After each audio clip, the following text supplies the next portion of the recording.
आरक्षणासंदर्भात सुषमा अंधारे यांनी छगन भुजबळ यांना एक अनावृत्त पत्र लिहिलं. त्यात भुजबळ यांच्यासह सरकारच्याच भूमिकेबद्दल प्रश्न निर्माण केले. एकीकडे मुख्यमंत्री एकनाथ शिंदे यांनी म्हणायचं की शिवछत्रपतींची शपथ मी मराठ्यांना आरक्षण देणार आहे, तर दुसरीकडे फडणवीस यांनी सांगायचं की मी ओबीसींच्या आरक्षणाला धक्का लागू देणार आहे. मराठा आरक्षणाच्या विरोधात फडणवीस यांना श्रद्धेय म्हणणारे गुणरत्न सदावर्ते यांनी याचिका दाखल करायची, तर दुसरीकडे ओबीसी आरक्षणाच्या विरोधात संघाचा समर्थक असणाऱ्या सराटे नावाच्या माणसानं याचिका दाखल करायची. मराठा विरुद्ध ओबीसी असा वाद चिघळत ठेवून कुणाचं भलं होणार आहे?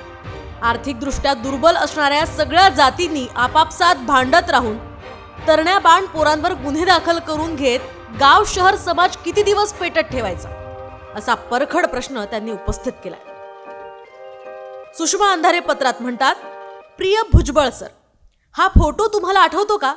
गणराज्य संघाची स्थापना 26 नोव्हेंबर 2017 होताना त्याचे साक्षीदार म्हणून तुम्ही नाशिकला खास उपस्थित होतात. काय योगायोग आहे सर, गणराज्य संघाची स्थापना होत असतानाच एक मशाल तुम्ही माझ्या हातात दिली आणि आज शिवसेनेची तीच मशाल घेऊन सबंध महाराष्ट्रभर मी फिरतेय. गणराज्य संघाच्या मंचावर आपल्यालाच का बोलवायचं याची अनेक कारणं माझ्याकडे होती. त्यातलं एक महत्त्वाचं कारण म्हणजे ओबीसींचं राजकारण उभं राहत असताना क्रांतीज्योती सावित्रीमाई किंवा क्रांतीबा यांच्या संबंधानं आपण घेतलेल्या थेट भूमिका ह्या माझ्या वैचारिक अधिष्ठानाशी नातं सांगणाऱ्या होत्या. सर, त्याच मंचावर आपण केलेलं भाषण आपल्याला आठवतं का? आपण त्या भाषणात भाजपवर सडकून टीका केली आणि भाजप जाती जातीमध्ये कशी तेढ निर्माण करतंय आणि जाती धर्मातील हे तेढ कमी करून संवैधानिक चौकट आपल्याला कशी वाचवायची आहे यावर आपण बोललात. काल परवापर्यंत आपण भाजपवर एवढी जहरी टीका करत असताना आता भाजपशी हात मिळवणी का केली हा प्रश्न मी आपल्याला अजिबात विचारणार नाही. कारण चित्रपटातली चित्र, नाटकातील पात्र आणि राजकारणातले मित्र कधीच खरे नसतात हे वाक्य मला ज्ञात आहे. त्यामुळे राजकारणात कुणीही कुणासाठीही सदा सर्वकाळ स्पृश्य किंवा अस्पृश्य असू शकत नाही. पण सर, तुमची आणि माझी ही नाळ राजकारण म्हणून नाही तर फुले शाहू आंबेडकरी चळवळीचा धागा म्हणून जुळली आहे. त्या नात्यानं बोलायला हवं. सर, परवा झालेल्या सभेमध्ये तुमचं भाषण मी किमान 2-3 वेळा ऐकलं. प्रत्येक मुद्दा फार काळजीपूर्वक ऐकला. काही मुद्दे मला पटले सुद्धा. उदाहरणार्थ, भारतीय संविधानाची चौकट जाणणारा आणि मानणारा असा कोणीही कुणालाही गावबंदी करू शकत नाही. गावबंदी, स्पर्शबंदी, रोटीबंदी, बेटीबंदी, लोटीबंदी अशा सगळ्या प्रकारच्या बंद्या भारतीय संविधानातील कलम 17 हटवलेल्या आहेत. बीडमधील जाळपोळ हिंसाचार हा पूर्वनियोजितच होता. हे बीडमधील रहिवासी आणि घटना बघणारे प्रत्यक्षदर्शीही सांगतात. घरांना नंबर देण्यात आले होते. दंगलखोर पेट्रोल बॉम्ब, वॉकी टॉकी घेऊन मास्क लावून आले होते. हेही वर्णन खरंच आहे आणि त्या हिंसाचाराचं समर्थन कुणीही करू शकत नाही. काही पोलीस नक्कीच जायबंदीही झालेत, पण महाराष्ट्र समुदायाला आरक्षण मिळणं आवश्यक आहे. मात्र ते ओबीसी प्रवर्गातून शक्य नाहीये. हे घटनेतील प्रकरण 3 कलम 16 ज्यानं अभ्यासलं आणि ज्यानं कालेलकर आयोग, मंडल आयोग ते आजवरचे असे अनेक मागासवर्गीयांसाठीचे आयोग अभ्यासले असतील त्याला त्यातली मेख कळेल. पण सर, मला आपले काही मुद्दे खटकलेही आहेत आणि ते अत्यंत शांतपणे आपल्याला लक्षात आणून देणं गरजेचं आहे. बीडची जाळपोळ घडवणारे ते मराठा आंदोलकच होते हे कशावरून? जाणीवपूर्वक मराठा आंदोलनाला गालबोट लावण्यासाठी दुसऱ्याच कुणीतरी हात धुवून घेतला नसेल कशावरून? जसे भीमा कोरेगाव प्रकरणात झाले. मनोज जरांगे यांच्या पहिल्या उपोषणानंतर झालेला लाठीमार, गोळीबार किंवा दुसऱ्यांदा बीडमध्ये झालेली जाळपोळ याला जरांगे जबाबदार आहेत असं सांगताना फडणवीस गृहमंत्री म्हणून पुरते अपयशी ठरले हे का सांगितलं नाही? जरांगे 5वी पास आहे असं आपण म्हणालात, पण ते 5वी पास आहेत आणि म्हणून त्यांना या आरक्षण प्रश्नातल्या खाचा खोचा समजत नसतील तर तुम्ही त्यांच्यापेक्षा जास्त शिकलेले आहात. तुम्ही समजावून सांगाव्यात. कालच्या सभेत तुम्ही आरक्षणाचा प्रश्न हा राज्याशी संबंधित नाही तर तो केंद्र सरकारशी संबंधित आहे असं म्हटलात. कारण मूलभूत हक्कांशी संबंधित कलमांमध्ये जर दुरुस्ती करायची असेल तर तो अधिकार कलम 368 क नुसार फक्त आणि फक्त केंद्र सरकारला आहे हे सांगणं गरजेचं होतं.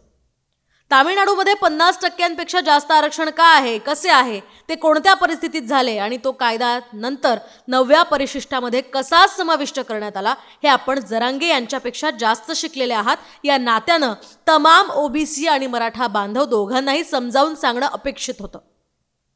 पण याउलट आपण वैयक्तिक पातळीवर घसरलात असं वाटत नाही का? माझ्या शेपटीवर पाय देऊ नको किंवा याच्या जीवावर खातो त्याच्या जीवावर खातो ही भाषा आपल्याकडून अजिबात अपेक्षित नाहीये. त्यामुळे आपण ओबीसींच्या बाजूनं ओबीसींचे प्रश्न मांडण्यासाठी किंवा ओबीसींचं आरक्षण वाचवण्यासाठी नाही तर व्यक्तिगत टीका टिप्पणी करून चिथावणी देत आहात असं वाटलं. जरांगेंच्या उपोषणानं सुद्धा काय साध्य झालं? ना ठोस आरक्षण मिळालं, ना आरक्षण मार्गातील अडचणी नीट गावखेड्यांपर्यंत पोहोचल्या. उलट 5-25 लोकांचे जीव गेले आणि 700 ते 800 लोकांवर गुन्हे दाखल झाले. मग 100 JCB मधून फुलांची उधळण आणि आर्थिक मागासलेपणा म्हणून आरक्षण हा विरोधाभास आहे हे नेता म्हणून जरांगे यांनी समजून सांगायला हवं. मनोज जरांगे यांनी आपल्याला आव्हान द्यायचं किंवा आपण जरांगेंना प्रति आव्हान द्यायचं यामध्ये मराठा किंवा ओबीसींचं कोणतं हित लपलंय? उलट बीडमध्ये 300 पेक्षा जास्त लोकांवर गंभीर गुन्हे दाखल झालेत, ज्यामध्ये 307 सारख्या गंभीर कलमाचा सुद्धा समावेश आहे. 300 लोकांवर गुन्हे म्हणजे एका कुटुंबात किमान 5 माणसं गृहीत धरले तरी 1,500 ते 2,000 लोकांचे आयुष्य उद्ध्वस्त झाले. याचा विचार जरांगे आणि आपण दोघेही करणार आहात का नाही? एकीकडे मुख्यमंत्री एकनाथ शिंदे यांनी म्हणायचं की शिवछत्रपतींची शपथ मी मराठ्यांना आरक्षण देणार आहे, तर दुसरीकडे फडणवीस यांनी सांगायचं की मी ओबीसींच्या आरक्षणाला धक्का लागू देणार नाही. एकीकडे मराठा आरक्षणाच्या विरोधात फडणवीसांना श्रद्धेय म्हणणारे गुणरत्न सदावर्ते यांनी याचिका दाखल करायची, तर दुसरीकडे मराठा आरक्षणाच्या विरोधात संघाचा समर्थक असणाऱ्या सराटे नावाच्या माणसानं याचिका दाखल करायची. एकीकडे भाजपमधील काही लोकांनी धनगर आरक्षणाची मागणी करायची आणि आम्हाला एसटीतून आरक्षण हवं असं म्हणायचं, तर दुसरीकडे आमदार नरहरी झिरवाळ यांनी त्या आरक्षणाला विरोध करत असं झालं तर आमचे 25 आमदार राजीनामा देतील अशी धमकीही द्यायची. एकीकडे आम्ही मराठा आरक्षणाच्या सोबतच आहोत असं उपोषणस्थळी जाऊन संदीपान भुमरे, अतुल सावे किंवा गिरीश महाजन यांनी सांगायचं, तर दुसरीकडे जरांगेंचा बोलविता धनी कोण असा प्रश्न विचारत तुम्ही स्वतः निलेश राणे आणि दरेकर यांनी विरोध करायचा. आता मला सांगा सर, देवेंद्र फडणवीस, गुणरत्न सदावर्ते, नरहरी झिरवाळ, नितेश राणे, गिरीश महाजन, स्वतः तुम्ही एकनाथ शिंदे असे सगळे लोक आरक्षणाचे समर्थन करणारे आणि विरोध करणारे हे सगळे एकाच सरकारमध्ये आहात. मग आरक्षणाच्या नावावरही नुरा कुस्ती कशासाठी सुरू आहे? मराठा विरुद्ध ओबीसी असा वाद चिघळत ठेवून कुणाचं भलं होणार आहे? आर्थिकदृष्ट्या दुबळे असणाऱ्या सगळ्या जातींनी आपापसात भांडत राहून तरण्या बाण पोरांवर गुन्हे दाखल करून घेत गाव, शहर, समाज किती दिवस पेटत ठेवायचा? कालच्या भाषणामध्ये तुम्ही या राज्याचा काही काळ उपमुख्यमंत्री म्हणून पदभार स्वीकारणारे नेते तथा मनोज जरांगे यांच्यापेक्षा जास्त शिकलेले बुद्धिजीवी म्हणून आरक्षणाचा सवाल थेट केंद्रात बसलेल्या भाजप सरकारला का विचारला नाही? कलम 368 क नुसार विशेष दुरुस्ती करण्यासाठी आवश्यक असणारे संसदेतील बहुमत भाजपकडे आहे, तरीही भाजप जाती जातीमधला हा संघर्ष का पेटवते? ओबीसींबद्दल गळे काढून बोलणाऱ्या लोकांना खरंच ओबीसींचे प्रश्न कळले आहेत का? हैदराबादमध्ये रोहित वेमुल्लांची जशी संस्थात्मक हत्या झाली तशी महाराष्ट्रामध्ये किरण जाधव या मायक्रो ओबीसीतल्या तरुण डॉक्टरची हत्या झाली हे किती ओबीसी नेत्यांना माहिती आहे? धुळे साक्रीमध्ये मायक्रो ओबीसींच्या 5 लोकांना ठेचून ठेचून मारण्यात आलं, तेव्हा त्यांच्या नातेवाईकांना नुकसान भरपाई देताना सरकारमध्ये बसलेल्या देवेंद्र फडणवीस यांनी काय पद्धतीचा न्याय लावला हे किती ओबीसी नेत्यांना माहिती आहे? महाराष्ट्रातला मायक्रो ओबीसी हा आरक्षण कशाशी खातात हेही ज्यांना माहिती नाहीये, त्यांचे किमान आधार कार्ड, मतदान ओळखपत्र अशी साधी कागदपत्र ज्यांच्याकडे नाहीये आणि जन्मभर भटकंती केली तरी किमान मेल्यावर जागा म्हटलं तर स्मशानभूमी सुद्धा नाहीये, हे प्रश्न ओबीसी नेत्यांनी कधी संसदेत किंवा विधिमंडळात मांडले आहेत का? सर, ओबीसींचा लढा नक्की उभा राहावा, पण तो उभा राहत असताना संवैधानिक तरतुदी काय आहेत, त्यातले खाचखळगे काय आहेत हे सुद्धा लोकांना समजावून सांगितलं पाहिजे. मराठा आरक्षण ओबीसी प्रवर्गातून का आणि कसं शक्य नाही हे संवैधानिक भाषेत मांडलं जावं, पण अशा पद्धतीनं दोन्हीकडून चिथावणीची भाषा करत गावगाड्याची वीण उसवू नये, कारण यामुळे राज्यातल्या ज्वलंत प्रश्नांवरून लक्ष हटवण्यात भाजप यशस्वी होते. राज्यात आरोग्य व्यवस्थेची दुर्दशा झाली आहे, त्यावर आता कुणी बोलणार नाही. कायदा सुव्यवस्थेचे 3-13, 9-18 वाजले त्यावरूनही लक्ष हटवलं जाते. ड्रग्ज आणि अंमली पदार्थांच्या विळख्यात महाराष्ट्रातली तरुणाई अडकत चालली आहे. त्यावरही पडदा टाकला जातोय.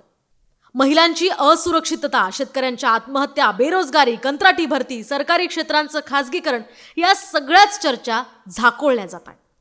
राज्य 22 जिल्ह्यांमध्ये दुष्काळदृश्य परिस्थिती आहे. ऐन हिवाळ्यामध्ये प्रत्येक जिल्ह्यामध्ये पाण्याचे टँकर सुरू झालेत. जर हिवाळ्यात ही स्थिती आहे तर उन्हाळ्यात काय? शेतकऱ्यांचे पीक विमा आणि अनुदान अजूनही प्रलंबितच आहे. अजून एक गोष्ट, आरक्षणाचा मुद्दा बाजूला करत दोन्हीकडून भुजबळ आणि जरांगे जी वैयक्तिक पातळीवरची चिखलफेक करतायत, त्यामुळे ना आरक्षणाचा प्रश्न सुटेल ना निर्दोष तरुणांवर दाखल झालेले गुन्हे निघतील. पण यामुळे भाजपचा नक्कीच फायदा होईल. मराठा समाजाची भीती दाखवत या सगळ्या ओबीसींना एकत्र करून त्यांना आपल्या बाजूने वळवण्याचा प्रयत्न भाजप करते. भाजपच्या प्रयत्नांना आपल्यामुळे बळ मिळत असेल सर, आजवर तुम्ही संघ विचारधारेच्या विरोधात दंड थोपटून उभे राहिलात. मग आता भाजपच्या या खेळीमध्ये का अडकत आहात? सर, दुर्बल आणि गरजवंत मराठ्यांना आरक्षण मिळायला हवं असं तुम्हालाही वाटतं ना? आणि त्याच वेळेला ओबीसींच्या आरक्षणाला धक्का लागू नये असंही वाटतं ना? तर चला मग ही भूमिका आपण शांतपणे जरांगे यांनाही समजावून सांगू आणि हा संपूर्ण आरक्षणाचा तिढा सोडवण्याची क्षमता आणि अधिकार ज्या केंद्र सरकारकडे आहेत त्या केंद्रातल्या भाजपला प्रश्न विचारू.